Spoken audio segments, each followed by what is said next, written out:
The apocalypse is near. Shortly after the defeat of the newly reformed Red Ribbon Army, the universe enjoys a brief spell of peace. Goku and Vegeta continue their training, pushing each other into new heights with each passing day. However, peace can never truly last. Many years after the Tournament of Power, how will the Z-Fighters react to the threat of extinction once again? The battle is set, now.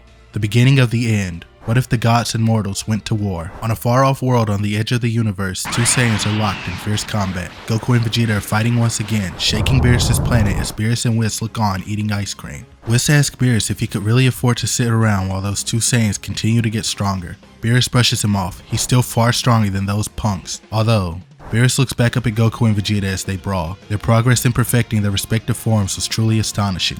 Goku was able to utilize the principles of Ultra Instinct in his base form as Vegeta had begun refining his Ultra Ego state. Beerus wondered to himself if perhaps they could really be stronger than him now. Beerus' thoughts are interrupted, however, once he hears a loud noise nearby. The god turns around and he immediately starts to panic. The Zenos and Grand Priests had suddenly appeared before him. Beerus sweats nervously, bowing deeply as he yells at Goku and Vegeta to stop fighting and show some respect. Vegeta bows, but Goku casually walks up to the Zenos, greeting them warmly and asking them how they've been. The Zenos giggle happily, glad to see their best buddy Goku once again. Vegeta sighs as Beerus facepalms himself in frustration. Whis asks his father what the purpose of their visit was. The Grand Priest smiles. It's pretty simple, really. The almighty Zenos were bored and they wanted to meet the mortal known as Son Goku once more. That was all. Beerus gets nervous. The last time something like this happened, the existence of the multiverse was in danger. Surely the Zenos wouldn't try something like that again, right?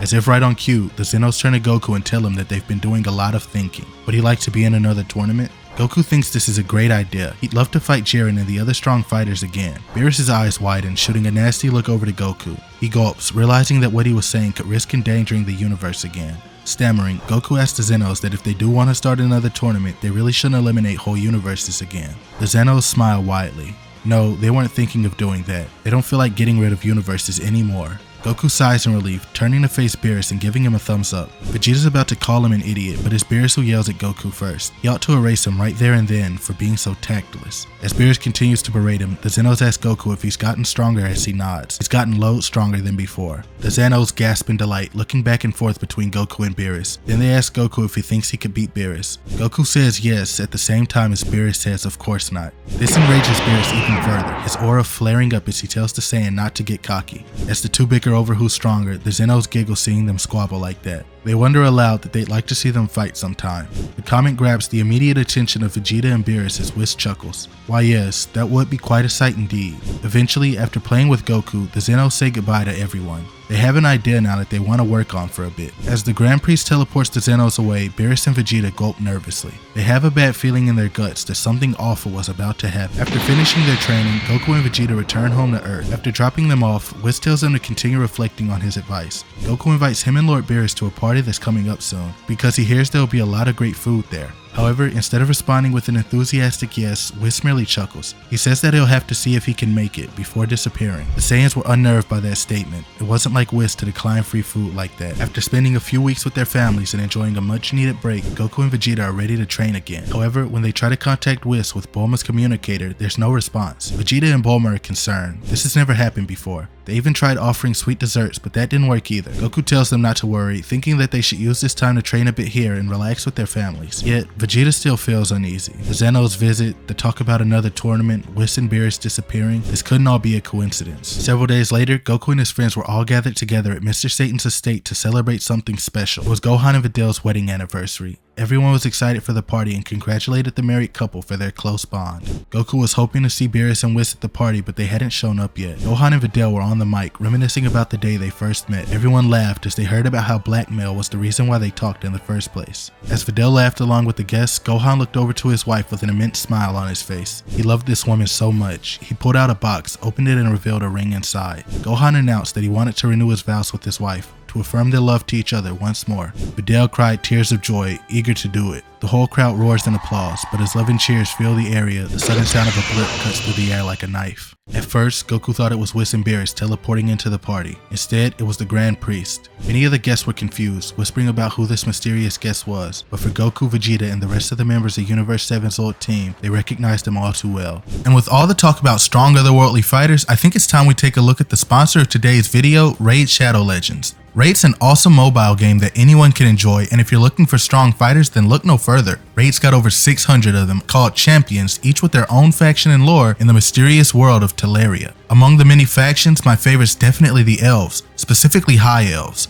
Like the other elves, they began civilization millennia ago alongside humans, and they've been around ever since. Nothing could keep them down, not even the orc rampages or the fall of the Lizardman Empire, or the petty civil war they had with the Dark Elves, who despite the name, aren't much worse than the High Ones. Ah well, they're still the coolest to me. My favorite elf is probably Jingle Master because his design is incredible and the Christmas colors are funny and menacing at the same time. Plus, I love archery, so an archer high elf is fine by me. Speaking of cool, Raid has a ton of stellar content coming this month. For starters, they just released a brand new faction, the Sylvian Watchers, and a bunch of champions to go with it. Add to that the Forest Elves, Imps, Druids, and Fays that are fresh out of the oven, and you've got a crazy roster to play with. You'll definitely want to summon for them so you can beat all the hard bosses in this month's new lineup of events. If you want, you can also get this season's Forge Pass and all the super powerful gear that comes with it. Plus, if you're an Amazon Prime member, you can claim exclusive rewards in Raid right now. This is the best time to get started in Raid, and if you click my link in the description or scan my QR code here on the screen, you'll get unique bonuses worth $30. We're talking a free epic champion named Vergus, 200 silver, 1 energy refill and 1 XP boost, and 1 ancient shard so you can summon awesome champions as soon as you get in the game. All this treasure will be waiting for you here, and it's that easy. Just click the link in the description and I'll see you in the game. The Grand Priest announces to the denizens of Universe 7 that there will be a grand tournament taking place soon. However, unlike the Tournament of Power, this wouldn't be a tournament between mortals of the multiverse. Instead, it would be a battle between the strongest mortals facing off against the gods of destruction.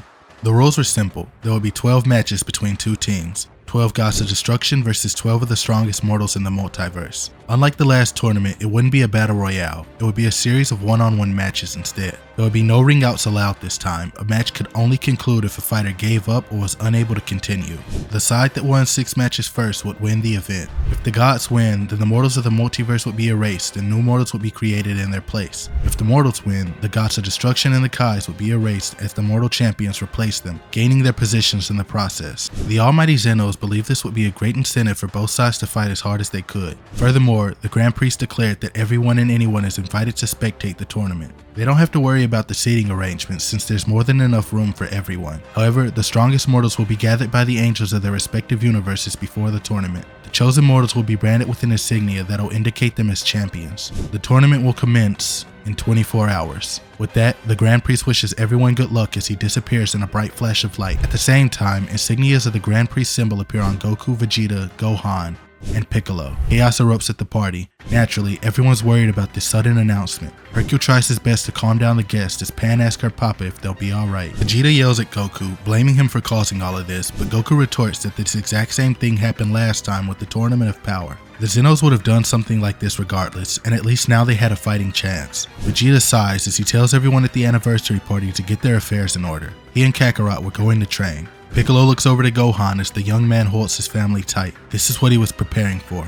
He promised himself so many times before that he would train to protect his family no matter what. Now he had to step up and prove it.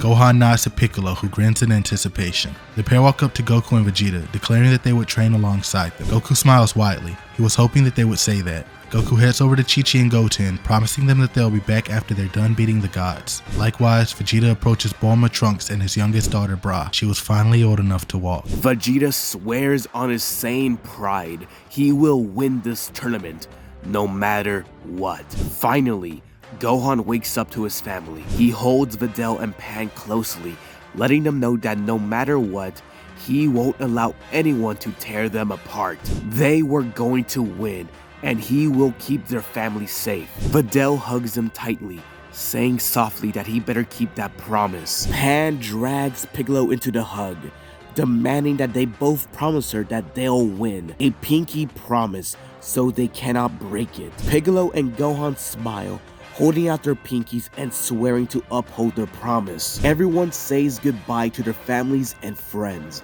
as the chosen fighters fly off into the sky. As they depart, Gohan tells his father that they have to win no matter what. Vegeta commends Gohan. That was spoken like a true Saiyan warrior. At the lookout, the four arrive. Dende rushes out to greet them. He is already aware of the situation as he had Mr. Popo prepared the room of spirit and time with enough supplies for all of them. Dende leads them inside in the lookout. As Mr. Popo opens the door to the chamber, Gohan gulps. The last time he walked through those doors, it was to prepare against the androids. Feeling the anxiety and unease were washing over him, but Goku puts his hand on his shoulder, telling him to take it easy. All they had to do was focus on the task at hand. Gohan nods, and without saying another word, they step forward. The four chosen warriors enters the room of spirit and time to begin their training. 24 hours later, the time chamber, which has been shaking violently the entire day, nearly collapses as the door to the chamber is blasted open. From out the smoke emerges Goku, Gohan, Vegeta, and Piccolo. Their clothes were ripped, their muscles were bulging, and their appearances shocked Dende and Popo. They were so strong, their presence was felt by the Z fighters all over Earth. No, their key presence could be felt across the vast universe. Goku suddenly realized they were still transformed. They had gotten so used to their power, they almost forgot to turn it off. Panicking, the four fighters return to their base forms. Gohan chuckles nervously. If they hadn't contained their power when they did, they could have easily done some serious damage to the planet. Goku asks, what should they do now? As Vegeta states, they should just wait. According to the Grand Priest, Whis should arrive to pick them up. Right on cue, Whis arrives along with Broly and Frieza. Goku greets Broly. He figured he would be strong enough to be considered a champion. Vegeta is furious to see that he has to fight alongside Frieza once again. Frieza tells the filthy saints to not get in his way. He hates having to work together once more, even if it is for their survival. Whis asks everyone as Gohan raises his hand. He asks Whis about the comment that the Grand Priest made during his announcement regarding the tournament allowing anyone and everyone to spectate. Whis states that he'll see soon enough, but not to worry. He has a hunch their family and friends will be there. Gohan doesn't really understand, but he just accepts it. They had a tournament to worry about. Whis asks once again if they are ready as the fighters nods. Whis smiles as he creates an enormous cube surrounding everyone as he and the mortal champions of Universe 7 travel through the final destination, the battlegrounds of the gods. When the Z fighters arrive, they cannot believe what they are seeing. They are astonished to see such an enormous accumulated stadium. It reminded Gohan of an ancient coliseum he read about in history books. Whis explains that this will be the site of the tournament between the gods and mortals. As Whis ushered them inside, Goku asks if they could see Lord Beerus, but he shakes his head. The two teams are not allowed to see each other prior to their matches. Goku frowned. He was hoping to chat with him for a bit. In his mind, though, Goku wondered what Lord Beerus must be thinking about this whole tournament situation. It had been a long time since their first match, and he wondered if he was ready to face him again, if he could ever get a chance. Soon, the Z fighters arrive at the waiting room, where they encounter other mortals champions. Goku gasped in excitement as he run up to two familiar faces, Jiren, the strongest Pride Trooper, and Hit, Universe 6's greatest assassin. He was happy to see them again. Jiren and Hit both greet Goku as Goku looks at them proudly. He couldn't be happier to have such strong guys like them as teammates. Hit and even Jiren managed to crack a smile at the compliment. Goku noticed someone standing behind, recognizing her as one of the Universe 6's Saiyans, Kale. Goku greets her as well, as Kale answers back timidly. She was as shy as ever. Goku brings over Broly,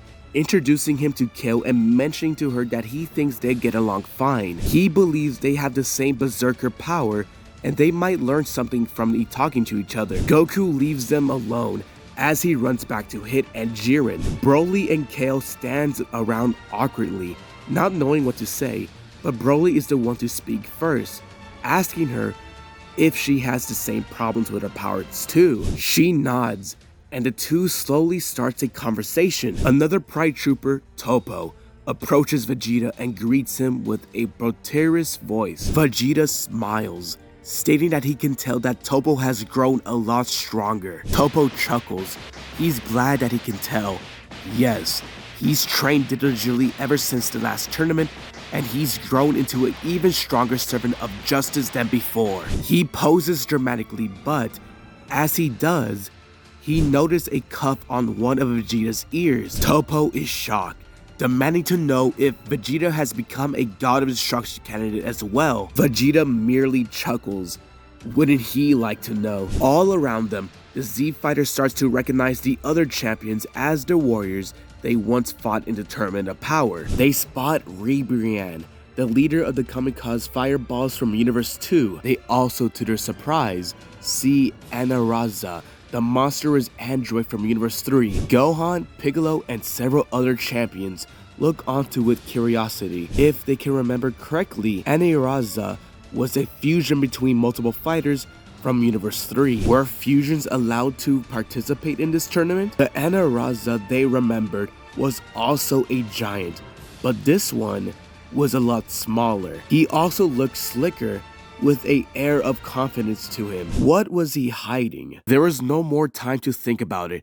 However, soon enough, the voice of the Grand Priest echoes across the Colosseum, announcing to everyone that the war between gods and mortals will begin now. Whis escorts the champions out of the room and into the chamber with a single exit. Out there, beyond that exit, was their greatest challenge yet. Whis reminds everyone what they are fighting for: their survival. If they lose, they and everyone they have ever known will be erased from existence. The mortal champions look on piteously, some more excited than others. Goku smiles, which catches Vegeta's attention. He can't help but to smile too. He knows why Kakarot is enjoying this. Even when the fate of their lives at stake, they couldn't help but it gets them excited at the prospect of a good fight. It was their sane nature after all. In contrast, Gohan stares at the chamber exit with a